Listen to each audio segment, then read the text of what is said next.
Hi, everybody, and welcome to this episode of the Happy Plant series on extraction brought to you by the Cannabis Certification Council. I'm Adam Duke, Director of Sales and Client Relations at Six Labs, tuning in from grow room number 4 at our facility where we grow in vertical racks using LED lights and have a award-winning solventless rosin lab utilizing a wonderful pure pressure machine.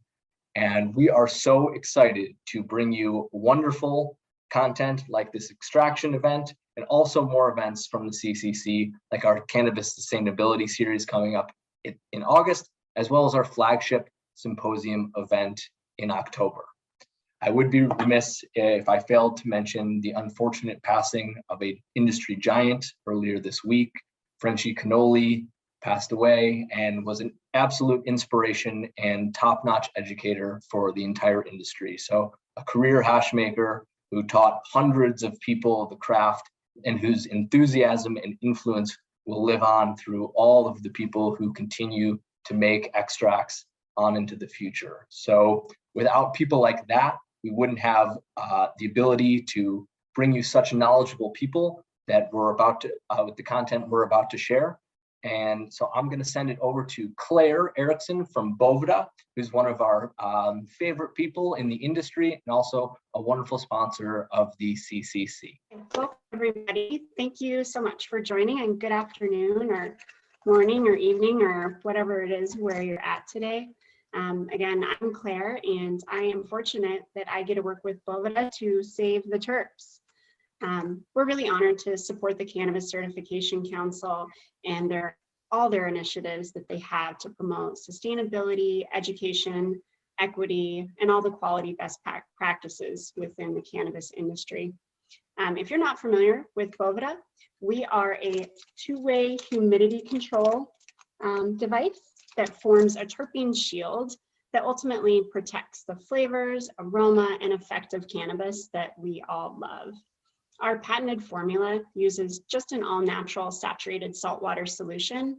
And what that does is forms a monolayer of pure water vapor around trichomes, ensuring that the time, effort, resources, and all that love that you put into your product is there and protected until it's ready to be experienced.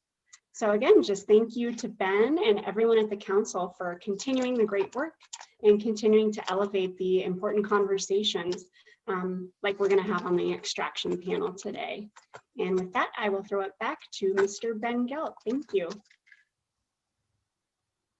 Well, thank you, Murphy from Sano Gardens. Thank you, Eric from Pure Pressure and Jim from Flow Technologies. And of course, as always, thank you to Claire from Quavita, one of our favorite partners here at the council. And thank you all for joining us tonight for this episode of our Happy Plant series, specifically on extraction. So we're going to be able to go into, we've got some experts on the panel this afternoon, and so we're going to be able to hear from them and also open it up to you for questions too. As Ben mentioned, I'm Adam Duke. I'm Director of Sales and Client Relations for Six Labs. We are a commercial cultivator and processor in Chesaning, Michigan. I'm tuning in today from our grow room number 4, vertically integrated, or a vertically tiered room with grown under LED lights.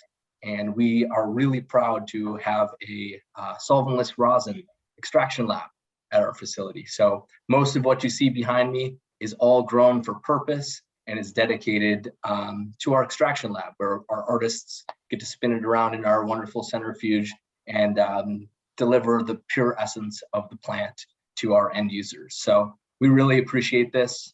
And I'm really excited to hear from you guys. I would be remiss if I failed to mention the unfortunate passing of Frenchie Cannoli, who was the foremost hashish expert in the industry and somebody who had a lot of knowledge and was always really excited to share that knowledge. And so I do believe that, we're walking in the footsteps of a giant, and I'm so thankful for the impact that he had on the industry in his short time here. So definitely want to just remember him and keep him in our thoughts as we continue working this art of making beautiful solventless extracts. So I'm going to throw it back to Ben who's going to moderate this panel, and I'm really excited to hear from you guys. So thanks again for joining, and stay tuned for more fantastic content from the Cannabis Certification Council, including our Cannabis Sustainable Symposium event in August, as well as our flagship event coming up in October. So stay tuned. Thanks. Thank you, Adam. So let's quickly just go around and have everybody introduce themselves. I'll just go left to right on my screen. So Eric, why don't you just introduce yourself quickly to the audience, tell them who you are, what you're doing, and we'll go around and then we'll dive into this conversation about extraction. Great. Hi, everyone. I'm Eric Wolofsky. I'm the Director of Marketing and Business Development for Pure Pressure, make solventless equipment of all kinds, and I'm also the Director of Marketing for our consulting business, Pure Canna Labs. Been around the industry for a while, and it's great to be here, so thanks for having me. Thank you, Eric. Jim, say hello. Hello, Tell us who you are, man. I'm Jim Macoso, CEO of Flow Technology, Director at Lucid Labs. Really our focus at our companies is really everything that has to do with extraction and taking the essence of the plant and figuring out ways to get that full essence into end products for consumers. So we've been doing it for 7 years professionally and a lot more unprofessionally, as some would say, in the gray market. We're big cannabis enthusiasts here. It's kind of at the center of everything we do is trying to protect the integrity of the plant all the way through the process of creating products. Love that. Thank you so much for joining us, Jim. And last but definitely not least, Murphy Murray from Sano Labs. Say hi. Thank you. Hi, everyone. I'm Murphy, and I have been in the industry for over a decade now, but today I am joining you from the fruit of that decade of labor, which is the lab at Sano Gardens. And I've done a lot of things in my career, many of them very unprofessionally, as Jim mentioned. But today, I get to spend most of my time focusing on education. And here at Sano Gardens, I'm the Director of Research and Development, which is a fancy way of saying that I get to come up with new ways to make hash and stuff. So I'm joining you from the lab today, and that's kind of where my head is at now, is outside of the production realm and into the optimization and development and education realm. Awesome. So you guys, you're all experts in dealing with this plant that we all love. And I'm so thrilled really to have you all around this conversation. So we have a document that we've been sharing between us. There's a bunch of words on there. The first one on there, which is pretty well populated and has a bunch of comments between you, is solvents. What are solvents? I mean, how many products on the shelves today that the average cannabis consumer, whether in an adult use or a medical market, what are they saying? What are the solvents? What are the implications of those solvents? What are we looking at, and how common are they? I mean, it's in all of them. 100% of your concentrates have solvents if they have any terpene content, because all terpenes are a solvent. So, that definition is a really important place to start, because most things can be solvents. And now the question is context. What is it dissolving and when? What do you guys think? Eric or Jim? I'll follow you up, Jim, although I have some thoughts there.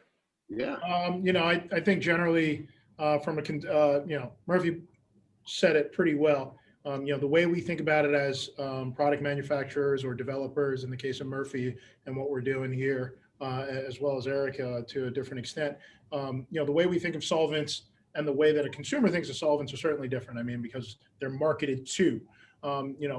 Murphy mentioned education, which is a big part of what we do as product manufacturers, educating our team, educating retailers, educating end consumers. And part of that education is explaining and trying to explain to people what it is that we do as extraction or hash makers, and how that ends up in product. When most people think solvents from a product standpoint, they're thinking of extract that's made using alcohol as the primary solvent, or a hydrocarbon like butane or propane to make an extract, or in the cases of some of the hash makers, using things like water to make an extract. But there's also the solventless or solvent-free. So it's very important that we kind of define those terms and make sure that as at the consumer level, when somebody is advertising a product that is, say, solvent-free, is it solvent-free after they've removed the solvents, or was it solvent-free throughout the process? So, part of being an extraction maker and also a consumer is making sure we're getting our terms right. Here at Lucid, we use alcohol as our primary solvent to make our bulk distillate extract, but some of the exciting work that we're doing on the development side is using water to make extract, and not in the traditional sense of making bubble hash, but using water really as a solvent with some good scientists with the goal of making a pure, as close to what some would call a medicinal or pharmaceutical extract. And water, some people would say is, that's a solvent-free method, but water is one of the most powerful solvents in the world. We use it to clean, we use it, we're made up primarily of water. So water is a very, very powerful solvent, and in the case of cannabinoids, we're finding clever ways to use it. So getting away from just kind of black boxing terms and really understanding the terms we use when we say things like solvent or solvent-free or solventless, very, very important. And I think at the consumer level, there's a lot of information online where you can go and get more educated, and then be asking your bud tenders or service providers about the extracts you're buying and what methods they're using to create it. I'm going to come back and ask all you guys about what your kind of top sources would be, where you point your grandma, etc. Eric.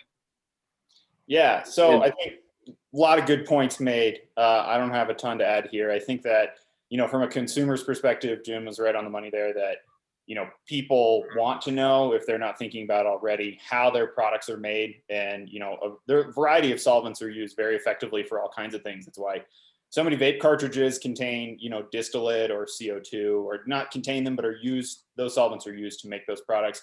I think when it comes to water, it's an important point that while water is an important and elemental, you could say solvent in so many ways, in the case of solventless concentrates, we would actually disagree that it's being used as a solvent, strictly speaking. When you're making bubble hash, it's being used as a carrier. You're not trying to dissolve your trichomes in the way that butane would be, for example, if you're making a hydrocarbon extract. So just a small point that has been brought up, repeatedly in the solventless community recently.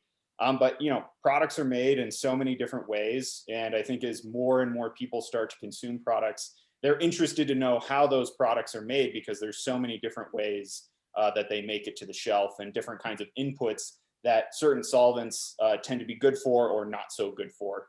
So there's a lot in there.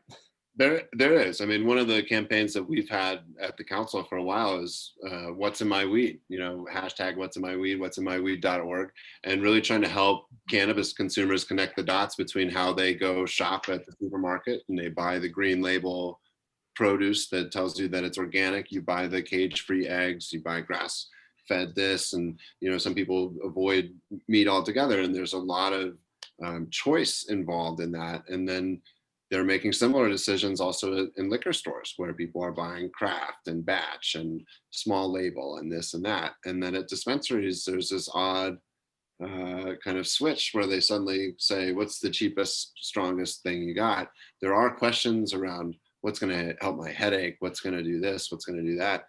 And then you really run into some deltas with education. So, I do want to ask another question about solvents. And I also, Adam, if you want to weigh in with any questions or comments here, just do it. But you guys touched on a handful of different common solvents. What would you say, again, in the marketplace? What's the most common stuff out there? CO2, butane. Is there any concern for a consumer? Is there any reason to be avoiding those things specifically? I think the risk analysis is a really important component of it, because it's the other half of that education that people need. First they want to know how it's being weighed, but why is because they know there's some things they should be worried about. They just don't necessarily know what they are. And poison is in the dose, so we have a lot of information about, toxic levels of terpene ingestion because we've studied terpenes in other plants. We don't have a lot of information about inhalation of terpenes because we've never had the ability to study it properly, especially under the context of the way that we're consuming it. And that's a totally different experience than the way people are making it. Because if I make a product that contains this amount, that doesn't mean that you're going to use it in the way that I recommended it. And so that risk analysis is where the solvent components get really messy, because even within our own industry, every state has their own residual solvent allowable limits. So passing means a lot of things depending on where you are. And passing could mean 5,000 parts per million of butanes. And I don't have any information to tell you that 5,000 parts per million of butane will ever make it into your body after it touches your hot nail. And I don't know how much of that repeatedly it would take for you to get sick, but I know as a manufacturer that we can get rid of it. So why do I could just do better than that. I could just recover my solvent. And so I think that the most common solvent is definitely going to be alcohol. But I think that a lot of solvents are more common than people realize. We just don't get the same type of information because zero doesn't mean zero to everyone in this industry. We don't have a lot of consistent baselines. Yeah, I guess on that note, maybe to make it even a complicated topic even more complicated, you described an e-nail, but I am not the foremost extraction expert, and I've seen all sorts of different apparatuses and devices, which I do know enough to know that low temperature means something different than extremely high temperature, or low voltage sometimes correlates to that temperature. So can you elaborate? Can we talk a little bit about how certain extracts possibly behave at some of those different temperatures? I know that for a live rosin pen that we were producing, we were on the hunt for something that was extremely low voltage that wouldn't burn the type of product. But I imagine for us, it was solventless, so it wasn't necessarily, it was just so that it would be better tasting. But I imagine that depending on what you're using to recover your THC, it could mean different things too. Yeah. Go ahead, Eric. Yeah, just a small point, and then I'll let you take over, Jim. There is some limited data here, and I fully agree with Murphy that like the amount of actual peer-reviewed information in this department is just completely lacking, and for many reasons, many of them having to do with just how difficult it's been for actual laboratories and in academia to study these things in their proper environment to do so. But some of the limited information that we do have definitely indicates that temperature is a big indicator for where certain types of terpenes become carcinogenic. I could dig this back up after the fact and share that so it could be a part of the description of this episode.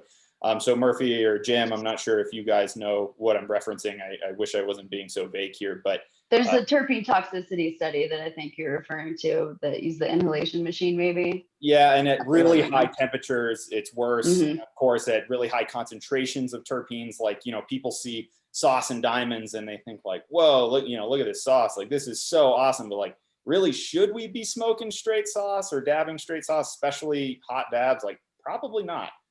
I mean, when you think about it, Murphy alluded to this a bit initially when we were first talking about solvents. Terpenes are just aromatic hydrocarbons. So when you are, let's say, producing a sauce, which, for most people who consume extracts know is a terpene-rich cannabis extract, usually produced using hydrocarbons, or in a similar case, people who are making really good rosins. We're talking about terpene contents that could be anywhere from 5, but up to, I've seen as high as 15 to 20% terpene content. Nobody would vote to have butane or propane in the 5 to 15 to 20% range left in their extract. So when you're talking about aromatic hydrocarbons, they smell great. But if you are dabbing or vaping, in the case of what Adam was mentioning, that amount of terpene content at a really high temperature, you're definitely producing carcinogens, and they're changing from what is smelling awesome, which means that it has a very low boiling point, it's very volatile, to a different compound that that may or may not be harmful. But the idea is, terpenes are volatile, especially the really smelly ones are volatile compounds, and they are solvents in the sense of being aromatic hydrocarbons of a similar class as butane and propane and these other solvents that are being used to extract these compounds. So it's just about being knowledgeable. So Adam, to your point, there was this big push of, when I first got in the industry, we had this guy, rest in peace, his name was Bo, and his statement was waste to taste, bro. Let's waste to taste it. So he would like do the lowest temp dabs possible just so that he can taste the extract and not immediately vaporize or burn off or combust the aromatic hydrocarbons, the terpenes, in an extract. So probably similar to what's happening there with your rosin, what the goal was with the rosin pen. And I used to own a vape company that we sold, thank God, before things got crazy. That was some of the battles we were fighting against. How do you control temperature for all extracts? Depending on if you have a rosin pen or distillate pen where you're adding, let's say, non-cannabis derived terpenes, or you're putting back cannabis derived terpenes, or you're taking distillate and adding sauce to it, or adding rosin. There's a million ways that people are making these vape pens now. But how do you control the temperature appropriate for the extract you're putting in there? And that's something that people are battling against right now. How do we produce products that don't harm people when it comes to the vape pens and the like? Well, on that note, you mentioned, artificially derived terpenes, naturally derived terpenes. I understand that from, within rosin, you want to harvest the plant at a certain time so that the trichomes are only so developed. It affects the taste, it affects the color. But how about for extracts where you're adding in terpenes? Is that where do consumers and or producers even get more information about the do's and don'ts? Because it sounds like, terpenes as a VOC could be a really big issue for the industry down the line if that's what, becomes the industry standard for people making cheap cartridges. Any thoughts on that? Yeah, Murphy. Yeah, I'll jump in. So, it of course just points right back to testing, right? So, when I get a residual solvent analysis, it's only telling me the amounts of solvents we tested for. And if there's a solvent we didn't test for, this, zero residual solvent analysis won't be there. Because I'm just not looking at the thing that exists. And our terpene tests are tragically similar in the sense that, the lab that I can get the most terpenes tested for still only gives me 38 terpenoids. And we know that there have been 400 plus identified in cannabis at different times. I can't afford to have someone test for 400 plus terpenes on every sample that goes out. I would love that in my life, but everyone's going to have to just pay double, if we want that information. So yeah, so those lofty dreams aside, what we end up with is just not enough information. And so in that regard, adding artificial terpenes is all about, first of all, how much you trust your source and the quality of information you get from them, because you want a residual solvent analysis on your terpenes too. You want to know everything that's in there. You want a terpene test on those terpenes because whatever's in that jar should be as close to 100% accounted for as possible, whatever it is. And that's really important before you go and put it in your product, because you don't know 100% of what's in your product. So, you can't add more variables to your already difficult life. And the way that those terpenes are being manufactured is one end of it, but a really big end of it is storage. How much of those are going from a container into a little tiny vial by some person at a desk in a carpeted room, right? Like, you want to pay attention to the quality. So you need to be asking for COAs for for everything that you put in, from solvents that you're extracting with to the water that you're washing with, to every single variable that you're not introducing on your own with your physical hands and your cannabis source. Just pausing for a second. I just want to, because I want to ask, because what you're talking about is on where you guys live and work and breathe. Right. I'm a person in a store. I'm Mhm. seeing the end result. What should I look for to gauge all that stuff? How can I navigate that once I'm at close to the point of sale? Look for how much of that chemical content is accounted for. If if it's 80% cannabinoids, it's 20% something else. So what else have they tested for, so that I know what the other 5% is terpenes? Now I'm at 85. Now I still have 15% that's unaccounted for. Now I start crossing it off and make sure that that other 15% isn't water activity, isn't pesticide content, isn't heavy metals, isn't these residual solvents, And so I think being able to close that gap on the COA is important for everyone. We're selling you chemicals.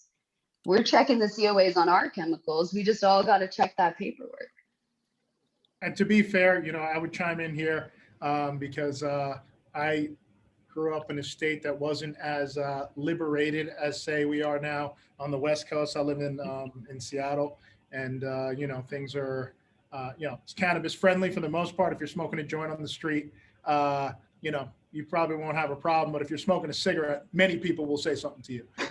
So I'm glad I live in a state like that. But the beautiful thing, and we talk about this. I'm part of the scientific advisory committee for the National Cannabis Industry Association, and one of the beautiful things we talk about, and Murphy was alluding to this, is the lack of standardization, but the fact that in states that have a regulated market, you can still get clean product.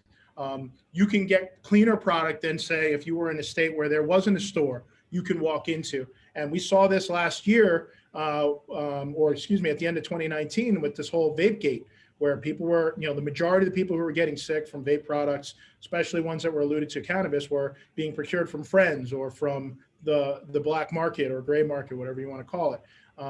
So, at least we have an opportunity in states where it's regulated, where people can walk into a store and ask these questions. The second step that we need to take as an industry is create the standard. And Murphy was alluding to this quite a bit today, is we as an industry, before the federal government steps in, need to set the bar really, really high across the whole industry from state to state for what is acceptable. And in the case of residual solvents, the acceptable rate is 0.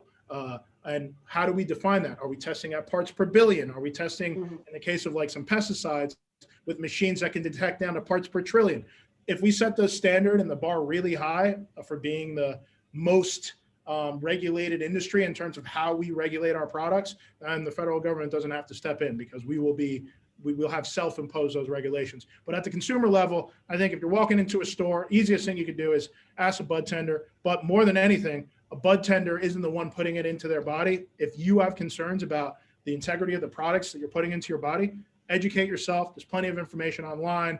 There are plenty of things like What's in My Weed or Happy Plants, where you can get educated, find people like Murphy and Eric that are real educated, and Adam, and shoot them an email. Hey guys, here's what's going on. I'm thinking about purchasing this or that. What do you think? I'm always happy to answer questions like that. Usually around conferences, I get inundated, but it's all about education. That's what we do. We're in the compliance and education business first, and the cannabis business second. Yeah, those are great takes on this. And the only thing I would add, and to piggyback off of that, is just, I think a lot of people, when they're going to buy cannabis products, they go to the dispensary to go shopping. But if you haven't done your homework, it's really hard to know. So I really agree with what you're saying there, that there's so much information online, especially, how companies present themselves online and what information is available. You can look at menus. I mean, the menus are so extensive, and even calling ahead and just, asking questions. A lot of bud tenders are going to be knowledgeable, and they're going to want to talk to you at least at some point, as long as if you're not taking up their whole day. But yeah, those are great takes. I think it also comes down to your budget, which is something that a lot of people either are concerned about or not. And if you have high disposable income and you live in a big city, like if you live in Seattle, maybe buying a gram of solventless at a high price point is something that, wouldn't faze you, and you're going to go to that farm to table restaurant. Or if you're somewhere else and you don't have as big of a budget, then you do need to be more mindful of, is that super cheap distillate cart being made from a reputable company? Are they testing? I think Murphy really hit it there on the head. Are they testing the things that they're using? It takes some self-education, and I would definitely encourage anyone who's actually consuming regularly to get educated and to seek out brands and to figure out which ones they like. Yeah, I would agree with Eric 100% and just encourage everyone who ever watches this, reach out to people. Like it was the Twitter generation, now it's the Instagram generation, TikTok maybe. Am I late already? But whichever move we're in, whatever's cool on the internet, reach out to brands, because even if they don't have that information for you when you reach out, it's kind of like writing letters to your politician. The more times someone asks them, do you have terpene results that I can look at for this product, the more likely they are to go and do it, and it's totally fair to ask for. And, consumers do drive this market. I don't think that they always recognize how much power they have because they are so susceptible to our marketing. But yeah, sorry. But, if they take advantage of that power, just being annoying on the internet, will get you some terpene tests. I promise. Companies are paying attention to their Instagrams. They're paying attention to those places. And, I think that there's a mix of effective marketing going on, coupled with a low information audience, because a lot of consumers, particularly regular high volume consumers, are people that have been consumers for a long time, and they're still in many ways socially coming into the light. And I think there's some hesitancy still.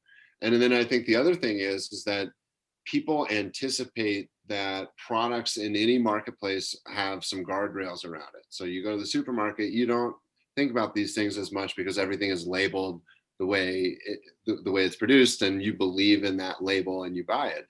Cannabis doesn't have as authoritative a series of labels as you find in typical CPG, whether you're talking about fair trade labeling, organic labeling, which, by the way, shameless plug, the council will be releasing our organically grown cannabis certification this summer, in part to speak to that deficit in the marketplace. And it's not that there aren't certifications out there. There are several dozen, but there isn't anything that I believe, or we believe, clearly signals to consumer, here is something that you value, organic, right? Nobody has taken that leap of calling it what it is. And I think that's one of the other challenges. So, again, whereas in food, a lot of this work has been done, and other CPG, this work has been done, and you can just show up to the store and it's kind of there in front of you. In cannabis, you are required to do more legwork. It really is harder because those frameworks that exist in those other spaces with ISO and GMP and federal governance and oversight doesn't exist here. To be fair though, Ben, in states like Colorado where you live, like Washington where I live, and many other states, still having a store you can walk into and buy weed that's been tested is still better than how we were back in 2013, where you would be hard pressed in a medical dispensary to find any product that had test results, potency test results, much less the other one. So, I do want to toe the fine line and say, from a consumer standpoint, being able to walk into a dispensary, medical or adult use, is still better for them, for the layman who's maybe not as educated or maybe doesn't have as much time to dedicate to doing the nerding out that we all do, than buying it from somebody that they don't know. With that said, if you're growing your own products, you know exactly where they come from and you know exactly what went into it. Gentleman Joe in our chat mentioned, how, in the growing process, how much does flushing plants at the end of grow correlate to extract and end products and residual solvent tests, and also cannabinoid and terpene content. And, I happen to still purchase flower from one of my homies who has a regulated grow, but still maintains a legal garden for personal consumption out of Oregon. And, I get the fire from him because he's the fireman. That's been his name, my nickname for him since I met him. He's had the fire. Doesn't matter who's smoking weed and how many people, if he lights up, you can smell it and he's around. So that's been the fireman the 7 years I've known him. Really good dude. He owns a company called Loud down in Oregon. But he's the one who started to explain to me how things like flushing or proper growing techniques impact extract. Ask any extractor, doesn't matter how good of an extractor you are, the most important step in extraction is the material that you're using to produce extract. Now, if you're a booth daddy and you're making garbage no matter what, you can have the best stuff and still produce mediocre product. Are you going to give a definition on booth daddy? You know, you, This is the Urban Yeah, we didn't Dictionary add that to portion the segment. sheet. Hold on. know, if you're a person who's just in the industry producing products to make money and don't care about what you're putting into people's bodies, you're a booth daddy. That's who. Well, I think you're bringing up an important point that I think people watching this now or in the future would derive value from, which is, you know, what kinds of inputs and how different kinds of extraction methods, you know, come out the other end. Like, you know, a perfect example is on our end with solventless, what goes in comes out. There is no remediation capability whatsoever. And if you have if you've got flour that's got mold or mildew or pesticides or Eagle 20 on it or whatever it is, you know, those rosin filter bags are not remotely fine enough to do anything about that, or those hash washing bags. Whereas, you know, depending on other types of extraction and for businesses, it can be a good way to, you know, sometimes take material that may or may not be optimal and, you know, blast it or do other things. But there's a lot of hydrocarbon producers out there that are taking the best flour that can possibly be grown, and then they're turning that into live resin. So it really comes down to, I think, price points in a lot of way, and like what you're willing to pay or what you're able to pay, because a really high quality live resin is going to be more expensive than, you know, a really cheap gram of wax. And then solventless goes up way from there. So like the actual inputs matter immensely with extraction, and what those different methods of extraction are able to actually do with them. It's a big topic, but it's something that, you know, again, not everyone has time to nerd out, if you will, on everything, learn everything about extraction or what goes in or what comes out. But even just spending some time to learn the basics can go a long way for making educated decisions about, you know, what you choose to eat and what you choose to smoke, what you choose to do. Do you see the consumer moving as each market matures? Do you see the consumer moving more towards a solventless product? You said, you know, good in, good out.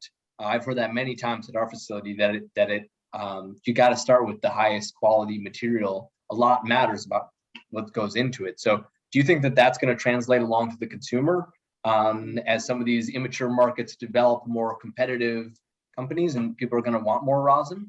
Yeah, I follow the data that's being put out very closely from BDS Analytics, Headset, I mean, MJ Biz. There's a lot of really good sources out there for data. And a lot of the consumer data does indicate that a lot more people are buying solventless. But at the same time, generally speaking, and as markets mature, more people are interested in extracted products of all varieties, you know, not necessarily just solventless, because people are seeking different experiences. And I think when people that have disposable income become educated about what solventless is, that is my take, that then they start gravitating towards that.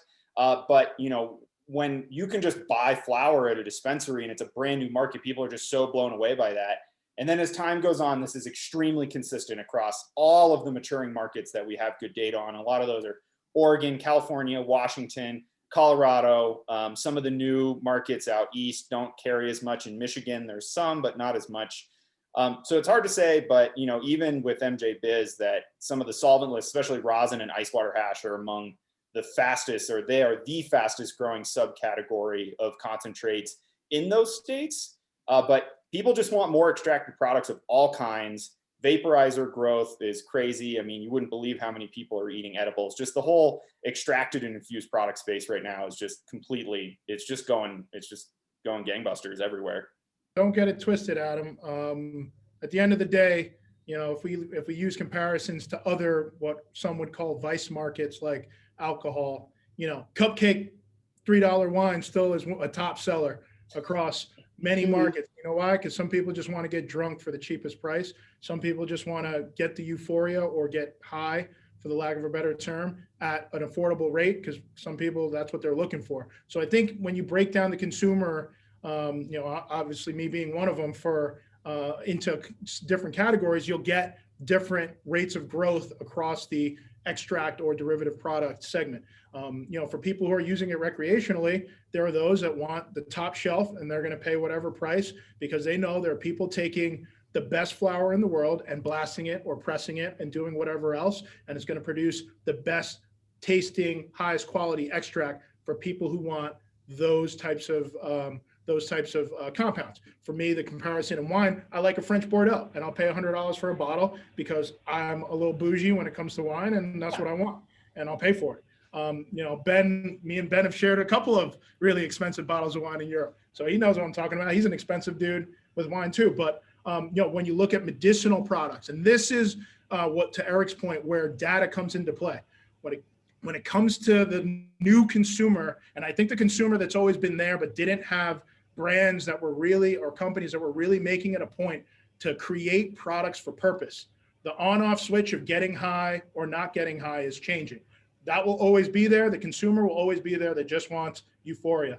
But the person who wants sleep, the person who needs anti-inflammation, the person who needs, who's looking at this for more complicated wellness results, anti-anxiety. I mean, there's a million things this plant can help. And from an anecdotal standpoint, but also from a medicinal standpoint with the companies that are focusing on creating products with purpose are using data, doing the real research like what Murphy's doing and throwing money at it. I mean, we're doing it here. And I'll tell you right now, developing products for purpose is not cheap and it's not profitable at the moment. But for if you have disposable money, give us some. We need it. Yeah. Those are not low salaries, huh? Hey, Murphy, and usually they just tell you you're wrong. So, I mean, Murphy, you're doing the development. Like, what's your take on all this? I mean, I think that the short answer to the question is that we're going to have new definitions for consumers. So right now, cannabis consumer used to just be like, fight the stigma, we're not potheads. And we were all kind of in that category together. And then there was this divergence of medical application in order to get it legalized, which then once it was legalized, we were able to stop worrying about that so much and start pushing that adult use. And so now the real medical patients can actually get real medical attention because we're not using the medical platform as a bridge to adult use in a lot of those places. But then in the developing markets, the bridge still exists. So the product situation is weird. A cancer patient doesn't need candy and chocolate to get, like, that's not a part of it. We need to be able to have those specialized products. They're a different consumer.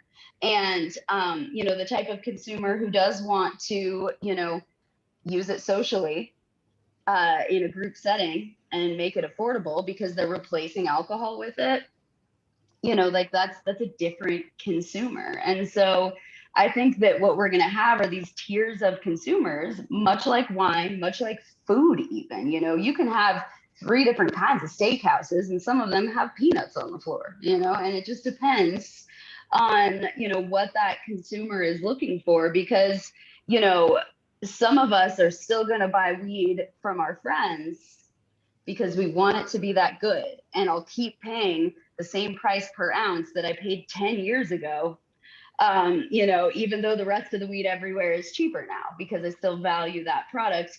But I would never want to impose my preference on a cancer patient who just needs regular priced medicine and not those same types of products. So, in that way, I think that the high-end consumer is always going to favor a process that is all about being very authentic and, paying a lot of respect to the original cultivar, and in that way, like solventless, you only get it if it's that cultivar, and so it kind of holds its position there. But at the same time, everything that we do in solventless, is kind of about, or in the solvent, based extraction is kind of about copying, the types of compounds that we get when we capture that. And so, in those layers of education, there's going to be the Bud Light consumer, there's going to be the medical consumer who needs ibuprofen pricing for their all-day pain relief. So I think that what we're going to see is just different markets out of cannabis. It's not all cannabis. Finally, it'll actually be cannabis derived products and probably non-cannabis derived cannabinoid products, which we can just save for another day because that's a. When you actually got one of my favorite words in there, maybe Jimmy heard it. I love calling everything that's not flower a derivative good, right? And because first of all, it's a lot faster than saying top, edibles, topicals, tinctures, blah, blah, blah, blah, blah. They're all derivative goods. We do have one more question, at least from the audience that I saw, and it actually speaks to the audience knows more than I do, but not a big surprise. So the question is from Jay. What are the group's thoughts on LN2 hash versus traditional water washed hash? I am not familiar with LN2. Liquid nitrogen. Sorry? Liquid nitrogen. Aha! See, more of a lab guy than I, no doubt. So what are your thoughts on one versus the other, Jimmy, since you know what he's talking about? Or she, they, I will say. My business partner is, let's just say if he didn't consume hash daily, he would not be tolerable as a human being. He's always educating me. We love you, Steve. But they bring up a good point. What's it, and maybe Eric and Murphy can speak better to which one is better. But what I've learned, at least in making extracts, is better is very subjective. I know people with very limited resources making the best hash in the world in small batches, and I know people with unlimited resources in the best labs making the booth. So it's all subjective. It's based on what you want. Saying that one is better than the other, if you give the same extractor, the same tools, and the same input material, and in the case of, let's say, liquid nitrogen hash and water hash, could they make one better than the other? Unknown. I'd love to try that experiment, but ultimately there's just varying levels of quality based on what you're looking for. For somebody who's just looking for euphoria, I'm sure they can consume some boof and get the euphoria. But for somebody that's looking for something higher end, you got to pay the price, and there are companies that go above and beyond for those types of consumers. Yeah. I'll chime in here real fast that, I really am excited about the fact that there's so much experimentation going on in extraction. I mean, that's how rosin came about around 2014. It's debatable if it was happening even before then in Jamaica, for example, in the 70s. Like, there's so much experimentation going on, and we have heard a lot about people who, or not a lot, but some about people that have tried to use liquid nitrogen. It's very cold. But trichomes are also extremely brittle, and depending on what you're trying to get out the other end really makes a huge difference about what type of extraction, or in this case, experimental extraction, which maybe liquid nitrogen could become something that's more common in the future. If it's common now, I certainly don't know about it. But because it's so brittle, it's the same reason that when people ask us, hey, we're making dry sift, should we throw dry ice in there? We say, if you really want to have a darker product that has more chemical, it has more plant contaminants in it, yes, go ahead and use dry ice. It will artificially inflate your yields, but it's also going to break open those delicate trichome structures and introduce some more of that plant material. So just like Jim said, who knows what's going to happen or what has happened. I haven't seen it being common. The reason the ice water hash process tends to make, that's why people are using it to make full melt, is because you can get the temperatures cold enough to break off the trichome heads and actually create that mechanical separation, but then be able to actually capture them and isolate them and dry them intact. That's really the goal. And I think when you're using liquid nitrogen, that can become difficult to impossible because of how damn cold liquid nitrogen is for medical applications, all the things that they also use it for. So Murphy, curious what your take is on this as well. So I think you and Jim both kind of brought up the key points. Jim mentioned, is it better based on what you want to make, which is an important part of the question. And then, you also brought up like the chemical interference there with like, we don't want the trichomes to be brittle enough to shatter if we're trying to collect them. So back to what do we want to do? I'll just add in some other bonus facts about liquid nitrogen. It is freezing cold, you guys. So one of the benefits of using the liquid nitrogen over water, and freezing water at that, is that it is cold enough under the right circumstances to kill mold and some microbial content.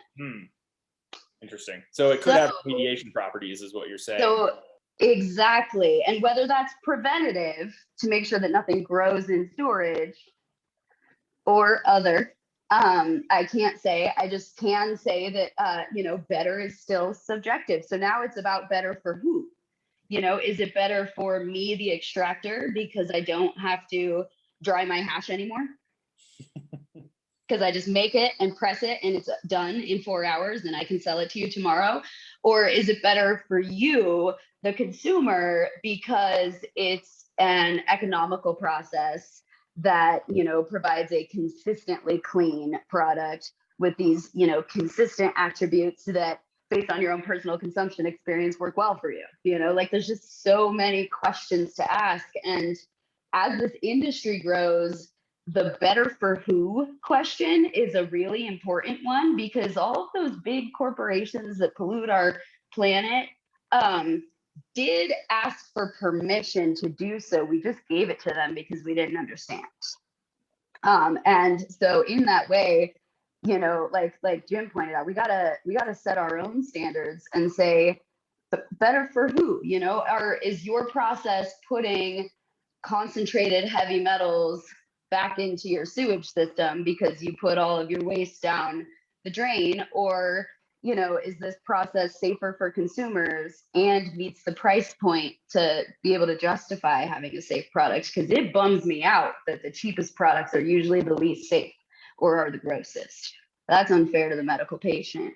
But it also bums me out when labs undergo a significant cost burden that prevents them from being able to do a good job.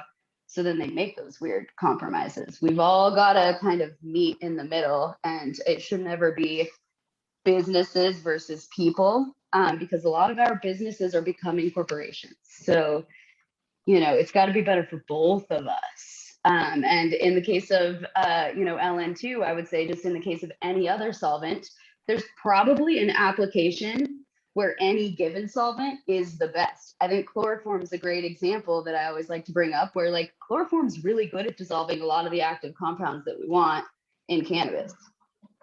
Still not the right solvent to choose, and that has nothing to do with it being chemically compatible for the application. Better for who? Better for you, the consumer, to get what you want. Better for me, the extractor, to do it safely, to do it, in an economical way. We have a lot of compromise that we have to make together as an industry, because if the consumer doesn't ask for it, it's unlikely that the business is going to pay extra for it. We've all got to kind of set those standards internally and externally. 100%. I think that you brought up a lot of really good points there. And I can't thank all of you enough for the panel. I think that we could, if we had time allowed, we could probably talk for hours about this. And I look forward to doing this again with you guys. I'm going to throw it back to you, Murphy. And to have a quick go around, if there's one thing that you would tell consumers to ask for that would help steer the industry in the right direction, because sometimes we need a little pushing. And as Jim mentioned, the consumer really does drive the industry. So what is that one question that consumers could ask that would help the industry move in the right direction? I think the one thing consumers should ask for is transparency and access to the full COAs. I think that more consumers need to get comfortable with reading that data the way they read a nutrition label on a food product. And the sooner we can all use the same language, the faster we'll be able to have some really productive conversations about how to make it better. Thank you. Jim. Yeah, I would say, I would echo what Murphy said, and probably a little bit more macro, because this is what I encourage my my friends that are going to the market, is one, to get educated, educate yourself beforehand. But in terms of from a company standpoint, and you can email, every company has a contact me emailer, but ask them specifically, how it is they do what they do. Are they socially responsible? Are they thinking about things, to go back to the cannabis sustainability symposium, are they thinking of ways to be sustainable? Are they using green chemistry and green technology in the development of their products? Are they thinking about how the products that they create and the way that they create it, how it impacts our planet? That for us is a really, really big driving force for the change from what we used to do, which was all about profit, to, hey, how can we make money? Yeah, but be very conscious along the way about our earth, about how we're treating each other in the process, our team, and creating a product that, is the best that we can do. So I think if consumers are aggressive about reaching out to companies and asking them, how they go about making their products and what motivates them, I think it'll be very telling, the responses that they get. Thank you. And last word, Eric. Yeah, I think Jim and Murphy nailed it with the important questions that you need to ask a bud tender. So I'll take a little bit of a different track because there's no way that I could improve on anything that they just said. But what I like to ask bud tenders and what I encourage my friends and family to do is, to ask them if they personally tried a product and if they're knowledgeable about it, because a lot of people outside of the, what's in it, big assumption that you're buying a product that is made well or has good inputs. But if it does, or you're reasonably confident that it does, asking the bud tender if they have any experience with it and how that makes them feel, and what it does for them. And they might be motivated to sell certain products because they're on sale. They might have a personal experience with the product they want to recommend to you because it's great. But definitely asking bud tenders what their experience is with certain products that are within your budget is a great way to find some ones, as opposed to just saying, hey, I want to be sleepy, I'm tired. Saying, do you have any products that you've tried that make you sleepy? And it's variable, but bud tenders try a lot of different products. A lot of extraction companies, they have a huge incentive to offer samples to dispensaries whenever possible, especially salespeople, so that they can get their products on those shelves. So at any reasonably good dispensary, you should be able to encounter knowledgeable bud tenders. And if you're talking to a bud tender who isn't really knowledgeable and they're not answering your questions well, be warned. Yeah, I think that's all really good advice. We did a bud tender training yesterday, and so we told them, if you don't know the answer, ask somebody who does, because the customer is going to sniff it out. But I think those are excellent points. Check out the COAs, seek out those companies that are doing this in a responsible manner, and ask your bud tenders if they've tried the products and have actual experience. I think that's all really great advice for the consumers that are joining us on this extraction episode of our Happy Plant series. So thank you again to Eric from Pure Pressure, Jim from Flow Technologies, and Murphy from Sano Gardens. We really appreciate you joining us. The Cannabis Certification Council is we're proud to bring this content sponsored by Quavita. And we've got more coming up in August. We've got our Cannabis Sustainable Symposium series, as well as our flagship event in early October. So once again, Adam Duke signing off from Six Labs. We're super proud to produce award-winning rosin out of our Pure Pressure machine. And if you're in Michigan, come give it a try. So thanks, everybody. And we look forward to seeing you at the next event. All right. See you, everyone. Later.